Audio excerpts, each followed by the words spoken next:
आज करे सो कल, कल करे सो परसो, ऐसे कहते कहते बीत गए बरसो. हे कोणासोबत झालंय बरं मित्रांनो?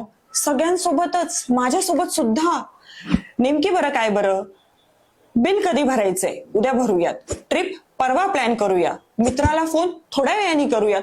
असं करत करत आपली कामांची यादी वाढत जाते आणि उद्या करू म्हणता म्हणता काम काही होत नाही आणि उद्या काही येत नाही. असे म्हणता म्हणता आपल्या कामाचा भार वाढत जातो. नुकसान पण होत असतं आणि कधी कधी तर आपण बोलणे सुद्धा खातो आणि त्यामुळे आपल्याला टेन्शन येतं, रात्रीला झोप येत नाही, सततची डोकेदुखी वाढते, बेचैनीने धडधड व्हायला लागते आणि कधी कधी तर निराशाची भावना सुद्धा येते.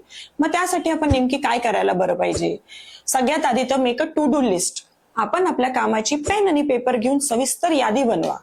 त्यामध्ये कुठलं वर्क इम्पॉर्टंट आहे आणि अर्जंट आहे आणि कुठलं वर्क नॉन इम्पॉर्टंट आहे, नॉन अर्जंट आहे, याची जर आपण व्यवस्थित नोंद जर केली तर आपल्याला काम करायला सोपं जातं. म्हणजेच आपण याला प्रायोरिटायझेशन असे म्हणतो. हे सगळं करताना नक्कीच आपल्याला टाइम टेबल बनवावा लागेल.